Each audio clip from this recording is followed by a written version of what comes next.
and welcome to our virtual trip series, Love Globally, Travel Virtually.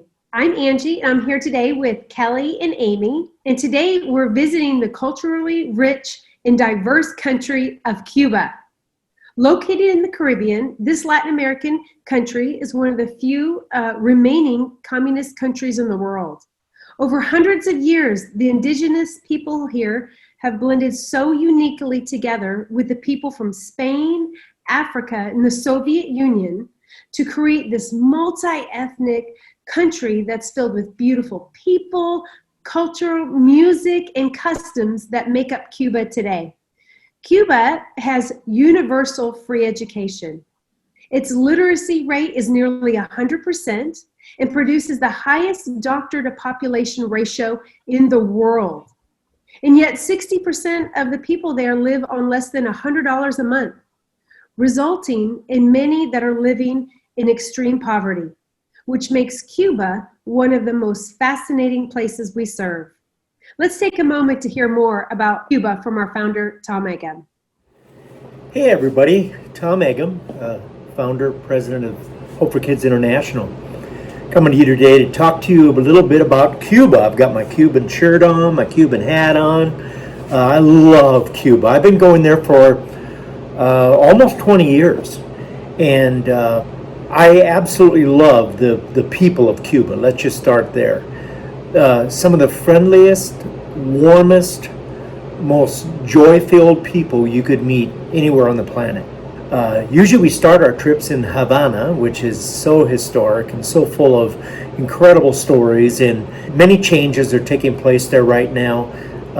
It's fun place to go. One of the highlights is the music. Almost every corner you're gonna hear Cuban music being played, and the flavors of their food, there's so much. A number of years ago, I was down there, and you know, Cuba is famous for baseball. They love baseball. So we'd go to the parks, and we brought dozens of good baseballs, and we'd see kids playing catch, and we would join them and have them throw the ball to us, and then grab their little ball made out of tape or rags, and then throw a real ball back to them, and just to watch the expression on their face. I actually have one of those tape balls here in my shop that I keep as a souvenir and a reminder of some of the great times we've had in Cuba. Even now when we go, one of the things that we do on a Sunday afternoon, after being a part of church and all of that, we play baseball with some of the locals, and it is so fun. That's always a highlight. We do a lot of social work there. We have sponsored kids. We do medical outreaches to them. We do feeding of the elderly. We've done projects of fixing apartments up, painting. One of my favorite projects we've done is in a small village outside of Santa Clara. We rehabilitated a ration house. You know, they get food rations from the government, and a hurricane had come through and torn up this place, and we rehabilitated it. And boy, talk about a perfect setting. It was like in the scripture where it talks about Jesus met the woman at the well. Well, at the ration center, the whole community comes through. We got to know the community and did a youth outreach after that. I mean, it's just incredible. So you're in the next few minutes, you're going to see some incredible video of our times in Cuba, and I can't wait till things open up again and we can get back there in person. But in the meantime, a virtual trip to Cuba is what you need to experience. So hang on, enjoy what's upcoming. In Cuba, the church is a lifeline for so many people who have such little hope for the future. We are so blessed to partner with Los Pinos Nuevos, a Christian denomination headed up by Pastor Noberto, or as we like to call him, Pastor Patchy. On our most recent mission trips, we have done projects at churches in the Havana area and outside the city in more remote villages. Check out this great video the church created to tell us more about the community outreach programs. La Convención Evangélica de Cuba, Los Pinos Nuevos, es una denominación netamente cubana que tiene más de 400 iglesias alrededor de todo el país, que comenzó en 1928 con la iniciativa de una escuela para niños pobres. Ese ha sido uno de los valores fundamentales de nuestra iglesia, atender las generaciones de niños que lleguen a ser los hombres de valor en este país. Detrás de estos edificios hay muchas historias difíciles.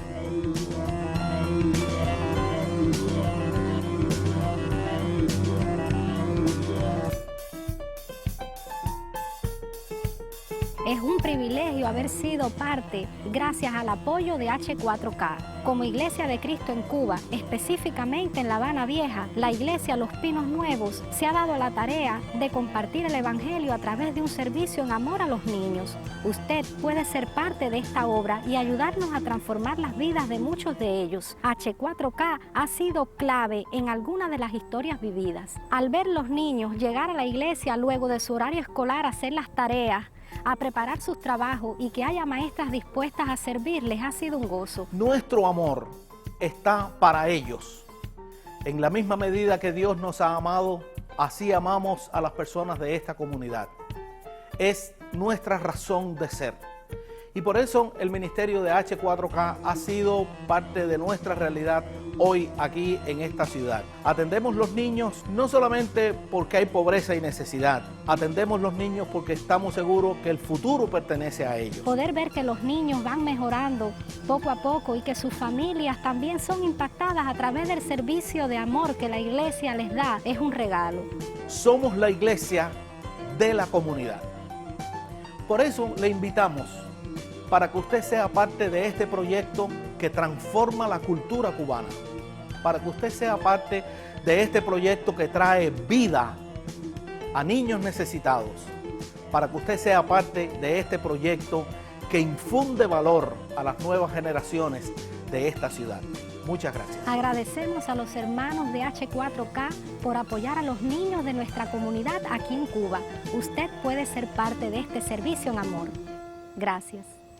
We are so thankful to partner with the church's after-school program, as you saw in the previous video.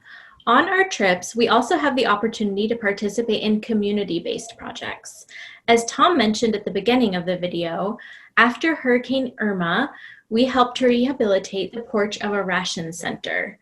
The only telephone in the whole community was located under the porch, so when the hurricane destroyed it, the telephone stopped working due to water damage. The pastor in this village had the great idea to show the community how much we cared about them by fixing the porch so that the community telephone would work again. To see the selfless way the church served their community when they themselves still had many physical needs, and the way they worship God is still one of my all-time trip highlights. It was such a fun week working alongside our local friends and seeing how many people in the community brought by food and materials to help with the project, especially considering their meager resources. It was a blessing to us to be able to participate in an outreach designed by the local church to spread love and care in their own community. In this next video, you'll get to see photos of our sponsored children in Cuba, some footage of the Rations Porch project, and other fun projects our teams have participated in. You'll also get to hear from our board chairman emeritus, Bob Mooney.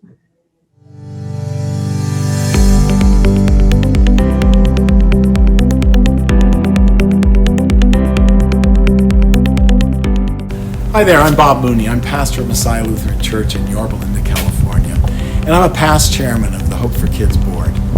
It is my joy to share with you the deep joy that comes from a Hope for Kids trip to Cuba.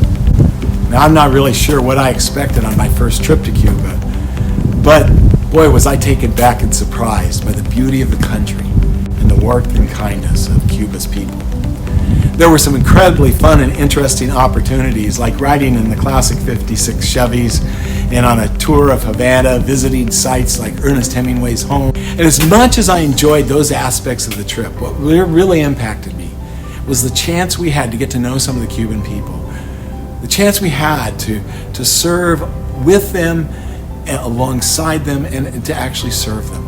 We had the joy of working with children in a Sunday school program and an after-school program in Havana and in Santa Clara. We also got to visit and bring meals to elderly shut-ins in some of the very impoverished housing settings that were there in Havana. And many of these people, they had little access to food unless it was provided by these various ministries that we were working with. During all of this time, we had the chance to talk and to listen to the stories of these remarkable and resilient people who love God so deeply, who love their country, and who love each other. As much as I thought I was going to give and to serve others with the love of Jesus, it was dwarfed in comparison to what I received from the experience and the beautiful people of Cuba. I hope that you will take this opportunity to discover these same truths for yourself on a trip with Hope for Kids in the very near future. Well, thank you so much for joining us. We'd love to have you serve with us in Cuba in 2021. Our excursion for this trip is one of the best. Depending on our time and our interest of our group, we visited the beach, Morro Castle, a Spanish fort from the 1500s. Ernest Hemingway's home where he wrote The Old Man and the Sea. And of course, we'll do a hiking tour of Havana and step back in time to ride in the iconic antique cars. So please go ahead and check out our website at H4KI.org to see our trip dates for next October. Get in touch with us if you have a question about the trip or if you would like to sponsor a child in Cuba. We'll leave you with a few of the sites that you'll get to experience on a wonderful trip to Cuba.